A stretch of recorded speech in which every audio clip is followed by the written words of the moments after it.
খুব বেশি নয়।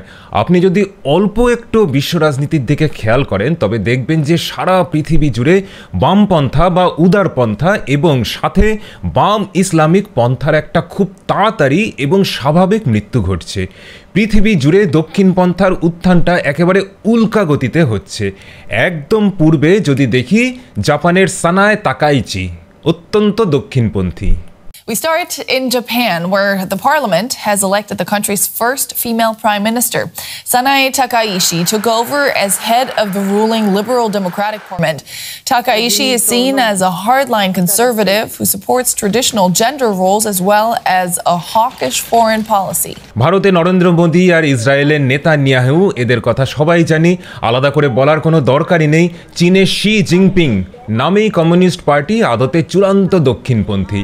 আরব দুনিয়াতে, মধ্য এশিয়াতে বামপন্থার কোনো জায়গায় নেই, কিন্তু ওখানে কিভাবে কট্টর ইসলামকে দমন করা হচ্ছে তার উপরে বিস্তারিত প্রতিবেদন আগেই করেছি।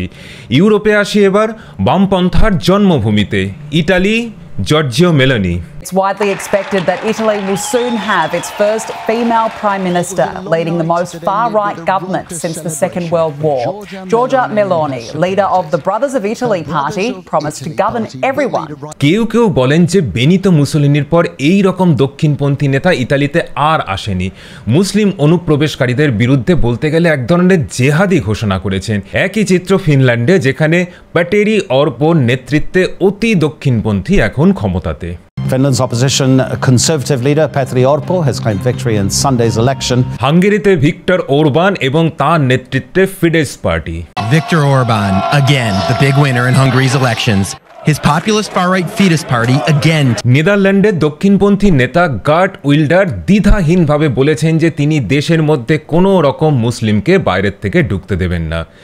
11% of Muslims in the Netherlands. That's 100,000 people, twice the size of the Dutch army. Let me finish my sentence. And they think it's justified in the Netherlands to use violence in the name of Islam. If you are not willing to see that, you are in danger. জার্মানিতে Friedrich Merz. The opposition Conservatives, led by Friedrich Merz, won a victory in Germany's election Sunday, and Alternative for Germany doubled its support in the strongest showing for a far-right party. ফ্রান্সে Sebastien Lecornu, Slovakia, Croatia, Austria, Sweden ইত্যাদি নানা দেশেও দক্ষিণপন্থার উত্থান রীতিমতো চমকপ্রদ। আর ইউরোপের কতিপয় যেসব দেশে দক্ষিণপন্থীরা এই মোমেন্টে ক্ষমতাতে নেই, সেখানেও আজ বামপন্থীদের বিরুদ্ধে বিক্ষোভ চরমে, যেমন ধরুন ব্রিটেনে। Us as second-class citizens in our country. The rise of Islamic extremism in the UK and Europe. Latin America, যা কিনা ছিল এক সময়ের বামপন্থীদের স্বর্গরাজ্য, আজ সেখানেও একের পর এক ধস নামছে। জাভিয়ার মিলেই হলেন ওখানকার অতি দক্ষিণপন্থী প্রেসিডেন্ট, যিনি আজ ক্ষমতাতে। Leader Javier Milei has followed through on his promise to implement free market reforms and slash government spending. আর আমেরিকার ডোনাল্ড ট্রাম্পের কথা আর বললাম না, সবাই জানেন এক সময় সারা পৃথিবীর প্রায় 35% জনসংখ্যার উপর রাজত্ব করত এই কমিউনিজম। আর ভারতের মতো যে দেশগুলোতে সোশ্যালিস্ট অর্থনীতি ছিল এক সময়, সেগুলো ধরলে প্রায় অর্ধেকের ওপর জনসংখ্যাতে এই বামপন্থা রাজ করত। বলতে গেলে আসল সুপার পাওয়ার ছিল এই বামপন্থা। উপনিবেশের যুগে ক্ষমতার শীর্ষে যখন ছিল, তখনও কিন্তু ব্রিটেন এর থেকে অনেক কম জনসংখ্যার উপর কর্তৃত্ব করত। আজ সেই বামপন্থা এসে দাঁড়িয়েছে একদম তলানিতে। বাম ইসলামিকরা এমনভাবে কোন ঠাসা যে জোহরান মামদানির মতো একজন টেররিস্ট সিম্প্যাথাইজার আজ নিউ ইয়র্ক সিটিতে জাস্ট মেয়র নির্বাচিত হতেই এরা একেবারে ধরে বাতাস পেয়ে তার জন্য একেবারে সারা দুনিয়া জুড়ে একেবারে উৎসব লাগিয়ে দিয়েছে। চলে আসছি মূল প্রশ্নগুলোতে। এই বামপন্থা বা উদারপন্থা ব্যাপারটা আসলে কি? মার্কসিজম, কমিউনিজম এসবই কি বামপন্থা? দক্ষিণপন্থাই বা কি? এই যে এতগুলো দক্ষিণপন্থী নেতার কথা বললাম, তারা কি সবাই একই গোত্রের? মানে মোদি, ট্রাম্প, মেলানি এরা কি আদতে একদম এক? আর সমাজের জন্য বামপন্থা, দক্ষিণপন্থা এই দুটোই কি একমাত্র দুটো মডেল? এছাড়াও নানা রকমের ইজমের কথা শোনা যায়, যেমন ধরুন ফেমিনিজম, এনভায়রনমেন্টালিজম, অ্যান্টি রেসিজম, অ্যাবলিশনিজম ইত্যাদি ইত্যাদি। কেউ কোনো কিছু নিয়ে আজকাল মন্তব্য রাখলে সেটাকে বলা হয় অ্যাক্টিভিজম। আজকাল যে কোনো কিছুর সাথে একটা ইজম জুড়ে এই যে নানা রকমের পন্থার উদ্ভব, এসব তো গত 100 কি 150 বছরের আমদানি ওই ইউরোপ থেকে। এই নিয়ে আজ নামি দামি বিশ্ববিদ্যালয়গুলোতে সব জ্ঞানগর্ভ আলোচনা হয়, দুনিয়ার বিদ্বজনরা বড় বড় সব লেকচার দেয়, বড় বড় রিসার্চ পেপার পাবলিশড হয়। এর আগে মানে ব্রিটিশরা আসার আগে আমাদের ভারতে তাহলে কি হতো? এই সব ইজম ছাড়া ভারত কিভাবে চলতো? ইন্ডিয়ানিজম বা ভারতপন্থা বলে কি কিছু ছিল, বা এখনও আছে যা আমাদের চোখের আড়ালে, কোনো বিজ্ঞাপন ছাড়াই, যেটা কোনো নামি দামি বিশ্ববিদ্যালয়ের চোখে পড়ছে না, তাই সেটা নিয়ে কোনো রিসার্চ পেপার ছাপাও হচ্ছে না? আমরা একটু ইউরোপের ইতিহাস খুঁজে দেখতে পারি যে এই বামপন্থার উৎপত্তি কিভাবে, আর তারপর ভারতের ইতিহাস তার পাশাপাশি রেখে দেখতে পারি যে ভারতের হাজার হাজার বছরের ইতিহাসে কোন পন্থা লুকিয়ে রয়েছে। ওই যেমন আজকের বিজ্ঞানীরা খুঁজে পেতে চাইছেন যে থিওরি অফ এভরিথিং, অর্থাৎ কিনা বিজ্ঞানের এত এত থিওরি, তার বদলে একটা থিওরি বের করা হবে যাতে সব কিছুকে ব্যাখ্যা করা যাবে। আলাদা করে গতিসূত্র, অভিকর্ষ সূত্র, আপেক্ষিকতা এত কিছুর দরকার নেই, একটা দিয়েই মহাবিশ্বের সমস্ত কিছুকে ব্যাখ্যা করা সম্ভব হবে। তো সেই রকমই এত বিভিন্ন ইজমের বদলে ইজম অফ এভরিথিং কি ছিল ইন্ডিয়ানিজম। বামপন্থার প্রতি মানুষের বিশ্বাস কেন আজ তলানিতে? এদের দ্বিচারিতা আজ হিপোক্রেসি বলে কেন মনে হচ্ছে? সবই বলবো, তার আগে কিছু জিনিস ক্লিয়ার করে নেওয়াটা দরকার। জানি না এই ধরনের বিষয় নিয়ে প্রতিবেদন আর কেউ করেন কিনা বা শোনার মতো দর্শক আছেন কিনা। আপনি যদি সেই ধরনের ব্যতিক্রমী দর্শক হন তাহলে কিন্তু লাইক, শেয়ার আর সাবস্ক্রাইব করতে ভুলবেন না। প্রথমে বলি এই বামপন্থা বা লেফটিজম জিনিসটা কেন উদয় হলো। এর মধ্যে অনেক ধরনের পন্থা লুকিয়ে আছে। মার্কসিজম, কমিউনিজমের থেকে এর জন্ম। তারপর আরও অনেক ধরনের ইজম এতে এসে ঢুকে পড়ে, যেমন ফেমিনিজম বা নারীবাদ, সমকামীদের সমান অধিকারের দাবি, কৃষ্ণাঙ্গদের সমান অধিকারের দাবি, পরিবেশ সুরক্ষা, এই সব কিছু ইজম মিলে একটা পন্থা তৈরি হলো যেটার নাম হলো লেফট লিবারেলিজম বা বাম উদার পন্থা। এরপর এর সাথে ইসলামিক এজেন্ডাগুলো কি করে জুড়ে গেল, যাকে আমরা বলি বাম ইসলামিক পন্থা। এই ব্যাপারটাও আপনাদের চোখ এড়িয়ে যাওয়ার কথা নয়। সম্প্রতি নিউ ইয়র্কের মেয়র নির্বাচিত হলেন জোহরান মামদানি, ভারতীয় চিত্র পরিচালিকা মীরা নায়ারের পুত্র। মা বেটা দুজনেই লেফট লিবারেল আর চূড়ান্ত ভারত বিরোধী আর একদম উগ্র ইসলাম বিশ্বাসী। লন্ডনের মেয়র সাদিক খানও তাই। লেফট লিবারেল পার্টিদের শাসনে ব্রিটেন এখন মুসলিম দুষ্কৃতীদের মুক্তাঞ্চল হয়ে উঠেছে। জোহরান মামদানি খুল্লা ইসলামিক সন্ত্রাসবাদীদের সমর্থন করেন। এরা কিন্তু ইসলামিক সন্ত্রাস নিয়ে একদম নীরব। ইসলামিক দেশে অন্য সংখ্যালঘুদের ওপর কি হচ্ছে সেই ব্যাপারেও একদম নীরব। যেমন বাংলাদেশে, পাকিস্তানে হিন্দুদের ওপর কি হচ্ছে, মহিলাদের ওপর কি হচ্ছে, সেই নিয়ে এদের কিছু বলতে দেখা যায় না। এমনকি ভারতের বামপন্থীরাও কিছু বলে না। কিন্তু ওদিকে মুসলিমরা জাতিগতভাবে দুর্বল, বৈষম্যের শিকার, ইসলামোফোবিয়ার শিকার, এই ধারণাটা সবার মাথাতে চাপিয়ে দেওয়ার জন্যই এই বাম ইসলামিক পন্থার উদ্ভব। I want to use this moment to speak to the Muslims of the city. I want to speak to the memory of my aunt who stopped taking the subway after September 11th because she did not feel safe in her hijab. এই আইডিয়াগুলো ছড়ায় কারা?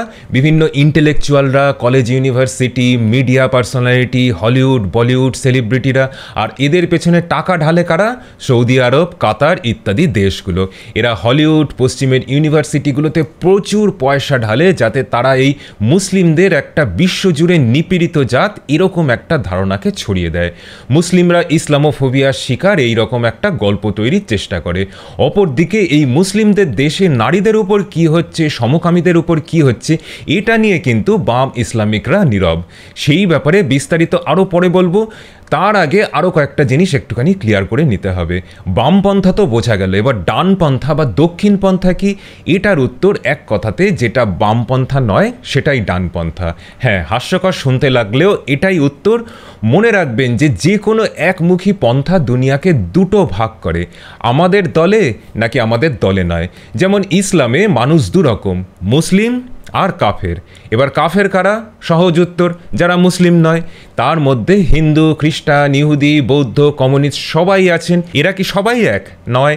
কিন্তু তাতে কি ওরা মুসলিম নয় তাই আলাদা করার দরকারও নেই। ওই যে পেহেলগাঁওতে দেখেননি, মুসলিম নাকি মুসলিম নয়, প্যান্ট নামিয়ে সেটাই দেখা হচ্ছিল এবং সেই হিসাবে বেছে বেছে গুলি করা হচ্ছিল। সেদিন ওখানে মোহাম্মদ সেলিম আর সুজন চক্রবর্তী, এই দুজন যদি থাকতো তাহলে কিন্তু মোহাম্মদ সেলিম বেঁচে যেতেন, সুজন চক্রবর্তী নয়।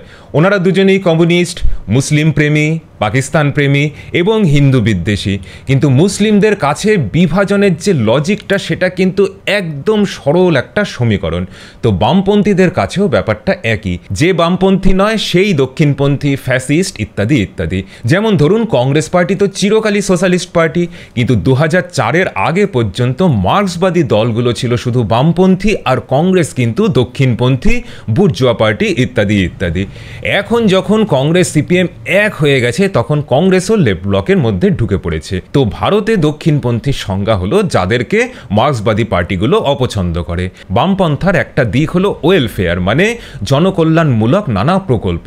তো এখন আমাদের দেশে নরেন্দ্র মোদীর সরকার যতগুলো জনকল্যাণমূলক প্রকল্প চালাচ্ছে, দুনিয়ার খুব কম সরকার এতগুলো প্রকল্প চালাচ্ছে। তবুও নরেন্দ্র মোদীকে দক্ষিণপন্থী বলা হয়, কারণ বামপন্থীরা ওনাকে ঘৃণা করে। কেন ঘৃণা করে? কারণ বিজেপি একটা জাতীয়তাবাদী পার্টি আর বামপন্থীরা ভারতীয় জাতীয়তাবাদের বিরুদ্ধে। এবারে আসি বামপন্থার উৎপত্তি এবং উত্থান কিভাবে। সত্যি কথা বলতে গেলে এই উৎপত্তির কারণটি কিন্তু খুব যুক্তিযুক্ত। আমরা ভারতের বুকে দেখেছি যে ইংরেজরা মানে ইউরোপীয়রা কিভাবে শোষণ চালিয়েছে। তো সম্পদ আহরণের জন্য উপনিবেশ বানানো এবং সেখান থেকে সম্পদকে লুট করে নিয়ে যাওয়া, এটাই ছিল বিভিন্ন ইউরোপীয় দেশগুলোর মূল উদ্দেশ্য। এবার সেই কাজের জন্য তারা আমাদের সমাজকে নানা ভাগে বন্টন করেছিল। তার মধ্যে একটা ছিল শ্রেণী বিভাগকে সমাজের মধ্যে আইনানুগভাবে চাপিয়ে দেওয়া। এবারে প্রশ্ন হলো যে এই যে ইউরোপীয় শাসকরা আমাদের ওপর এত অত্যাচার করত, আমাদের মানবাধিকার লঙ্ঘন করত, ওদের নিজের দেশে সবাই কি খুব ভালো থাকতো? আমাদের দেশের থেকে যে লুট করে নিয়ে যাওয়া সম্পদ ওদের দেশের সার্বিক উন্নতিতে ব্যবহৃত হতো? একজন সাধারণ ইউরোপীয় কি এই উপনিবেশ ব্যবস্থার সুবিধা ভোগ করত? উত্তর ছিল না। এই যে লুঠের সম্পত্তি এইগুলো ভোগ করত শুধুমাত্র উচ্চ শ্রেণীর ইউরোপীয়রাই। সত্যি কথা হলো যে আমাদের দেশের সাধারণ মানুষরা যেমন ইউরোপীয়দের মধ্যে যারা উচ্চ পদাধিকারী তাদের দ্বারা অত্যাচারিত হয়েছে, তেমনি ইউরোপের সাধারণ মানুষও সেই শ্রেণীর দ্বারা অত্যাচারিত হয়েছে ওদের দেশে। যেমন ধরুন উদাহরণ দিচ্ছি, নিচু শ্রেণীতে যাদের জন্ম সেই সাধারণ মানুষদের জমি, বাড়ি, কারখানা এগুলোর মালিক হওয়ার কোনো আইনি অধিকারই ছিল না। সেই অধিকার একমাত্র ছিল যারা জন্মসূত্রে উচ্চ শ্রেণীর। প্রথম শ্রেণী হলো রয়্যাল ক্লাস বা রাজকীয় শ্রেণী, আর দ্বিতীয় শ্রেণী হলো বনেদি বা অ্যারিস্টোক্রেট ক্লাস। তৃতীয় শ্রেণীতে বাকি সব যাদের কোনো অধিকার আইনিভাবে স্বীকৃত ছিল না। ভূমিদাস ব্যবস্থার মধ্যে দিয়ে জমিতে চাষিদের জোর করে খাটানো হতো, কারখানাতে জোর করে শ্রমিকদের খাটানো হতো। এবার যে কোনো কিছুর জন্য যে মূলধন লাগে সেই মূলধনের উপর কোনো অধিকার সাধারণ মানুষের কিন্তু ছিল না।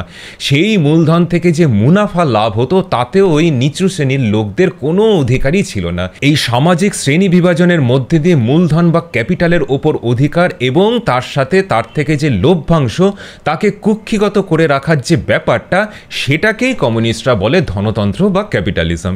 সেই সময়ের পরিপ্রেক্ষিতে এটা একটা খুব গুরুত্বপূর্ণ একটা বিষয়, কারণ শিল্প বিপ্লবের কোনো সুবিধা সাধারণ মানুষ কিন্তু পায়নি। এদিকে আজকের যুগে আপনার কাছে যদি 100 টাকাও থাকে তাহলে আপনি একটা কোম্পানির কিছু পরিমাণ শেয়ার কিনে সেই কোম্পানির একজন মালিক হয়ে যেতে পারেন। এবার যেরকম যেরকম কোম্পানির লাভ হবে কোম্পানি সেরকম ডিভিডেন্ড দেবে। আপনার শেয়ার অনুযায়ী আপনি ডিভিডেন্ড পাবেন। এই ডিভিডেন্ড আর কিছুই না, আপনার মূলধনের ওপর ভিত্তি করে লভ্যাংশ। তো আজকের যুগে ক্যাপিটালিজম ব্যাপারটা সত্যিকারের বলে আর কিছু পড়ে নেই, কারণ ওই যে বললাম যে ক্যাপিটালকে এক শ্রেণীর মধ্যে কুক্ষিগত করে রাখার ব্যাপারটা সেটা এখন আর নেই। কিন্তু যখন ছিল, মানে কয়েক শতক আগে ইউরোপের কথা বলছি, তখন পুরো ব্যাপারটাই বংশগতি নির্ভর ছিল। এইটাকে ভাঙার কথা কার্ল মার্কস বলেছেন। তো ওনার বক্তব্য ছিল যে সমাজে খুব স্বাভাবিকভাবে একটা বৈষম্য তৈরি হয়ে যায়। একদল মানুষ আরেকদল মানুষকে নিপীড়ন করে, অন্যায়ভাবে মুনাফা করে ধনী হতে থাকে, যাদের উনি বুর্জোয়া বলেছেন। আর এতে আরেক দল বঞ্চিত হয়, যাদের বলেছেন প্রলেতারিয়েত বা সর্বহারা। এইভাবে তিনি শোষক আর শোষিতের একটা থিওরি নিয়ে আসেন। মানে প্রকৃতিতে যেমন রয়েছে খাদ্য খাদকের সম্পর্ক, তেমনি মানব সমাজে রয়েছে শোষক আর শোষিতের সম্পর্ক। এই যে বঞ্চনা, এর সমাধান একমাত্র রাষ্ট্রই করতে পারে। মানে ধনীদের থেকে সম্পদ সর্বহারাদের মধ্যে বিলিয়ে দেওয়া, এটা রাষ্ট্রের দায়িত্ব। তাই কমিউনিজম মানে হলো অর্থনীতি পুরোপুরি রাষ্ট্রের অধীনে। শুনতে খুব ভালো, সরকার একদম রবিনহুড হয়ে ধনীদের থেকে সম্পদ লুট করে গরিবের মধ্যে একদম বিলিয়ে দেবে, সমাজে বৈষম্য চলে যাবে। কিন্তু এর মারাত্মক একটা দিক আছে, সম্পদ তো আর এমনি এমনি হয় না, মানুষকেই পরিশ্রম করে সম্পদ তৈরি করতে হয়, তাতে অর্থনীতি উন্নত হয়। তো এখানে অর্থনীতিকে যে বেশি সম্পদশালী করছে, এতে তাকেই বঞ্চিত করা হচ্ছে। যেমন ধরুন, পরীক্ষাতে যে ভালো লিখবে তার নম্বরটা নিয়ে যে কম ভালো লিখবে তাকে দিয়ে দেওয়া হলো। এতে কি হবে? কেউ কি আর পরীক্ষাতে ভালো করার চেষ্টা করবে? কারণ বেশি নম্বরটা তো তার থেকে জোর করে কেড়ে নেওয়া হবে। তার মানে এই যে প্রতিযোগিতার ব্যাপারটা থাকে একটা পরীক্ষাতে, সেটা আর থাকবে না। এবার অর্থনীতিতে সেই রকমই যদি সম্পদ তৈরিকে পুরস্কৃত না করে খারাপ চোখে দেখা হয়, তাহলে সেখানেও প্রতিযোগিতা থাকে না। এতে অর্থনীতি ভেঙে পড়ে। সরকারের হাতে সব ক্ষমতা থাকার জন্য দুর্নীতিও দেখা দেয়, ঠিক যেরকম ভাবে আমাদের দেশে নেহেরুর সোশ্যালিজমের কারণে 1991-এ আমাদের দেশ প্রায় দেউলিয়া হয়ে যায়। তারপরেই ভারত সোশ্যালিজমকে পরিত্যাগ করে মুক্ত অর্থনীতির দিকে সরে আসে, যেখানে দেশের বাজারকে যথাসম্ভব উন্মুক্ত করে দেওয়া হয়। এর ফলে ভারত কিন্তু আজ বিশ্বের চতুর্থ অর্থনীতি হয়ে উঠতে পেরেছে। তাহলে বলা যেতে পারে যে এই যে কমিউনিজমের এই ধারণাটা যেই পরিস্থিতিতে তৈরি হয়েছিল, সেটা কিন্তু ভুল নয়, কিন্তু কমিউনিজম ছিল একটা ভুলকে আরেকটা ভুল দিয়ে ঠিক করার চেষ্টা। এবারে দেখুন, এই যে বৈষম্যের ব্যাপারটার সমাধানের জন্য প্রাচীন ভারতের কাছে কি সমাধান ছিল? আমার কাছে কিছু একটা জিনিস কম আছে, সেটা আপনার কাছে খুব বেশি পরিমাণে আছে। আপনি আপনার বেশির থেকে কিছুটা আমাকে দিলেন, একে কি বলা হয়? আপনার মাহাত্ম্য। একটা খুব মন ভালো করা ব্যাপার দুদিকের থেকেই। এবার একই পরিস্থিতিতে আপনি আমাকে দিলেন না, আমি আপনার থেকে জোর করে নিয়ে নিলাম, এটাকে কি বলা হয়? আমার গা জোয়ারি। এতে কি হবে? একজনের আরেকজনের প্রতি শত্রুতা তৈরি হবে। মার্কস বলছে দ্বিতীয় সমাধানটা গ্রহণ করতে, আর সেটা করতে হবে রাষ্ট্রকে। আর আমাদের ভারত প্রথম সমাধানের দিকে জোর দিয়েছে, যেটা হলো আমাদের দেশের আধ্যাত্মবাদ। এবার আপনি বলুন, কোন সমাধানটা সমাজের পক্ষে ভালো? যেটা মানুষকে স্বতঃস্ফূর্তভাবে করতে উৎসাহিত করবে, নাকি যেটা সমাজের মধ্যে পারস্পরিক শত্রুতা তৈরি করবে? এবারে বুঝতে পারছেন তো যে ইউরোপের ক্যাপিটালিজম বা পরের দিকে কমিউনিজম, এই কোনো অর্থনৈতিক ব্যবস্থা কেন বেশি দিন টেকেনি, কিন্তু প্রাচীন ভারতের অর্থনৈতিক ব্যবস্থা কেন এত হাজার বছর টিকেছিল? কমিউনিজমের ফলাফল হলো 100 বছরে প্রায় 100 মিলিয়ন লোকের মৃত্যু। রাশিয়া, চীন, কম্বোডিয়া ইত্যাদি বিভিন্ন জায়গায় কমিউনিস্ট শাসনে অসংখ্য লোককে প্রাণ দিতে হয়েছে রাষ্ট্রের হাতে। এবারে আসি ভারতে এই অর্থনৈতিক ব্যবস্থাটা কিভাবে প্রয়োগ হতো। এখানে বুঝতে হবে আমাদের মন্দির অর্থনীতির ব্যাপারটা। প্রতিটি রাজ্যের একদম কেন্দ্রবিন্দু ছিল এই মন্দির। এবার দেখুন, ওই যে বললাম আমার কাছে কিছু নেই, আপনার কাছে আছে, আপনি আমাকে দিলেন। এই ব্যাপারটা যদিও কারোর মধ্যে বৈরিতা তৈরি করছে না বা কোনো শত্রুতা তৈরি করছে না, কিন্তু তবু একটা ওপর নিচ বা দাতা গ্রহিতার সম্পর্ক তৈরি করছে। এটাকে সমাজের সর্বস্তরে ছড়িয়ে দেওয়াটা খুব সহজ নয়। এবারে কারুর হয়তো শীতের জামা কাপড় লাগবে, কারুর লাগবে পড়াশোনার বই, কারুর হয়তো লাগবে চিকিৎসার খরচ। যে দিতে চায় আর যে নিতে চায় তাদেরকে এক জায়গায় করবে কে? এই ব্যাপারে এগিয়ে এলো মন্দির, আর সেখানে প্রতিষ্ঠা করা হলো একজন দেবতাকে। দেবতা পাথরের, কিন্তু যে দান করছে সেও মাথা নিচু করেই দেবতার পায়ে এসে দান করছে, আর যে নিচ্ছে সেও মাথা নিচু করেই সেটা নিচ্ছে। এর মধ্যে থেকে যে দান করছে তার অহংকার, আর যে দান গ্রহণ করছে তার সংকোচ বা লজ্জা দুটোই চলে গেল। যার অনেক আছে তার মনের মধ্যে এক ধরনের আধ্যাত্মিকতাকে তৈরি করা হলো, যে সে যতই সফল হোক না জীবনে, তার কিছুটা যদি সে দেবতার পায়ে এনে না রাখে তাহলে সব সাফল্য বৃথা। ভবিষ্যতে এই সফলতা ধরে রাখতে গেলেও দেবতাকেই তুষ্ট রাখতে হবে, কারণ এই সাফল্য দেবতার আশীর্বাদেই এসছে। তাই কষ্ট করে যে উপার্জন করছে তার কাছ থেকে কেড়ে নেওয়ার দরকার পড়ল না। সে স্বতঃস্ফূর্তভাবে নিজের যা অতিরিক্ত আছে সেটা এনে দেবতার পায়ে রাখলো, আর দিতে পেরে ধন্য হলো। আর সেই দানের অর্থে কি হলো? মন্দির সংস্থা এর থেকেই অভুক্তদের খাবার জোগানো শুধু নয়, স্কুল, হাসপাতাল, নানা রকমের জনসেবামূলক কাজকর্ম চালাতে লাগলো। সেই সময় আমাদের দেশের রাজা সম্রাটরা শুধুমাত্র দেশের সুরক্ষার ব্যাপারটাই দেখত, সমাজের বাকি সব কিছুই এই মন্দিরকে কেন্দ্র করেই হতো। এই যে মন্দিরে এত সম্পদ এসে পড়ছে, সেগুলোকে দেখাশোনার এবং ঠিক কাজে ব্যবহার করার জন্য কাদের রাখা হলো? কোনো গৃহী মানুষকে নয়, ব্রহ্মচারী সন্ন্যাসীদেরকে এই দায়িত্ব দেওয়া হলো। কারণ লোভী মানুষের হাতে পড়লে মন্দিরের এই যে বিশাল সম্পদ সেটা ঠিক কাজে ব্যবহার হবে না, দুর্নীতি দেখা দেবে। তাই কোনো সাধারণ মানুষ তো নয়, এমনকি রাজা রাজরাদেরও এই মন্দিরের ওপর কোনো জারিজুরি চলতো না। বুঝতে পারছেন তো মন্দিরের পেছনের এই বিজ্ঞানটা? ক্যাপিটালিজম বা কমিউনিজমের বাইরে কত বড় একটা সমাধান আমাদের ভারতের বুকে ছিল, যেটাতে সমাজের নিপীড়নমূলক বৈষম্যকে দূর করা সম্ভব হয়েছিল, কিন্তু কোনো রকম সংঘাত ছাড়াই। মার্কসিজম সমাজের বৈষম্যকে দূর করতে হলে রাষ্ট্রকে বল প্রয়োগ করার কথা বলেছে, কিন্তু ইন্ডিয়ানিজম বলছে রাষ্ট্র নয়, সেটা করবে দেবতা, আর বলপূর্বক নয় স্বতঃস্ফূর্তভাবে। কিন্তু ইউরোপীয়দের পক্ষে তো সেটা বোঝা সম্ভব ছিল না, কারণ ওরা চিরকাল বলে there is no free lunch, অর্থাৎ দুনিয়াতে কিছুই বিনামূল্যে পাওয়া যায় না। অথচ আমাদের দেশে আজও হাজার হাজার মন্দিরে প্রায় কয়েক লক্ষ লোককে রোজ বিনা পয়সাতেই খাওয়ানো হয়। অ্যাপেল কোম্পানির প্রতিষ্ঠাতা স্টিভ জবস যখন ছাত্র ছিলেন তখন রোজ আমেরিকার ইসকনের মন্দিরে গিয়ে খেয়ে আসতেন। আমেরিকার কোনো গির্জা কিন্তু ওনাকে খাওয়াতো না। এই যে সৌদি আরব চায় যে বাংলাদেশ আর পাকিস্তানের লোকজন যাতে মক্কাতে হজ করতে না যায়, কারণ ওরা ওখানে গিয়ে ভিক্ষা করতে শুরু করে। এদিকে আমাদের মন্দিরে কে পুজোতে রোজ কত দরিদ্র মানুষকে খাওয়ানো হয়। শুধু হিন্দুদের নয়, ভারতে জন্ম নেওয়া সমস্ত ধর্মেই ব্যাপারটা আছে।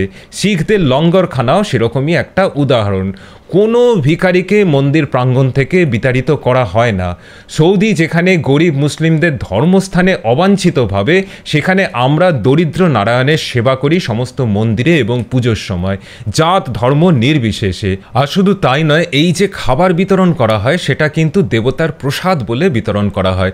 গরিবকে খাওয়ানোর সময় বা দান করার সময় আমাদের মনে হতেই পারে যে খুব ভালো দামি জিনিস না দিলেও চলবে, কিন্তু যখন সেটা দেবতাকে উৎসর্গ করা হয় তখন কিন্তু সর্বোত্তম মানের জিনিসই সবাই উৎসর্গ করার চেষ্টা করে। আসলে কিন্তু সেটা ভগবান নেবে না, পাবে মানুষই, কিন্তু তাতে যেন কোনো রকম গুণমানের অবনতি না হয়, তাই মাঝখানে এই দেবতাকে নিয়ে আসা। বুঝতে পারলেন এখন যে কতটা মানবিকভাবে একটা সামাজিক সমস্যার সমাধান করতে সক্ষম হয়েছিল আমাদের প্রাচীন ভারত। আর এগুলোকেই যারা কুসংস্কার ভাবে, সেই কমিউনিজম আজ কিন্তু মুছে যাওয়ার পথে। মেরে কেটে 100 বছর এই থিওরিকে বিভিন্ন দেশ চেষ্টা করেও বিফল হয়ে এটাকে প্রায় ডাস্টবিনেই ফেলে দিয়েছে। পুরো কমিউনিজমের এই অধ্যায়কে বলা যেতে পারে মানব সভ্যতার ইতিহাসে একটা জাস্ট ছোট্ট একটা মুহূর্ত। ভবিষ্যৎ যখন ইতিহাস লিখবে তখন মার্ক্সবাদকে শুধু একটা ফুটনোট হিসাবেই মনে রাখবে, মূল অধ্যায়ের বাইরে। কিন্তু ভারতীয় রীতিনীতিগুলো হাজার বছর অতিক্রম করেও টিকে আছে, কারণ এগুলোর মধ্যে যে বিজ্ঞান রয়েছে সেটা কার্ল মার্কসের মতো ইউরোপীয়দের বোঝা সম্ভব নয়। শুধু তাই নয়, এই মন্দিরগুলো সেই সময়ের ব্যাংক হিসাবেও কাজ করত। যে কোনো ধরনের ব্যবসা চালাতে যে মূলধন বা ক্যাপিটাল লাগে সেটা ইউরোপে ছিল একমাত্র উচ্চ শ্রেণীর কুক্ষিগত, আর তার থেকে যে মুনাফা সেটাও যেত কিছু মাত্র হাতে গোনা লোকের কাছে। কিন্তু মন্দির অর্থনীতিতে মন্দিরগুলোই ব্যাংকের মতো বিভিন্ন বাণিজ্য উদ্যোগে বিনিয়োগ করত, আর তার মুনাফার অংশ মন্দিরের কোষাগারে আসতো। দরকারে রাজা রাজরারাও মন্দিরের কোষাগার থেকেই ঋণ নিতেন তাদের সেনাবাহিনীর খরচ চালাতে বা অন্য কিছুর জন্য দরকার পড়লে। মন্দির থেকে ঋণ নেওয়া অর্থকে সুদ সহ ফেরত দিতে কেউ কিন্তু দ্বিধা করত না, কারণ তাহলে দেবতার অভিশাপের শিকার হবার ভয়। তাই আমরা 2008-এ যে আমেরিকাতে যে ব্যাংক ডিফল্ট দেখেছিলাম, ভারতের মন্দির অর্থনীতিতে কিন্তু তার আশঙ্কা একদমই প্রায় বলতে গেলে ছিল না। ভেবে দেখুন, আজ থেকে কয়েক শতাব্দী আগেও ইউরোপে এই ধরনের উন্নত মানের কোনো ব্যাংকিং সিস্টেম কিন্তু ছিল না। রাজাদের রাজ্য চালানোর খরচ চালাতে প্রজাদের উপর করের বোঝা চাপানো ছাড়া আর কোনো উপায় ছিল না।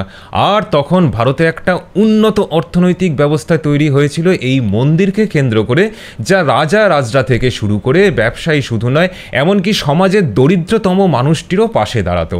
আর তাই আমরা দেখেছি যে ফ্রান্সের কোষাগার খালি হয়ে যাওয়াতে ষোড়শ লুই জনগণের উপর বেশি করে করের বোঝা চাপালো, আর তখন জনগণ বিদ্রোহ করে বসলো। তারই ফলশ্রুতি হলো ফরাসি বিপ্লব, যার অন্তিম পরিণতি হয়েছিল 40,000 লোকের মৃত্যু, যার মধ্যে রাজা ষোড়শ লুই এবং তার স্ত্রীও ছিলেন। কিন্তু আমাদের দেশের হাজার হাজার বছরের ইতিহাসে সেই ধরনের কোনো ঘটনা দেখতে পাওয়া যায় না। কেন? কারণ আমাদের দেশের এই মন্দির অর্থনীতি।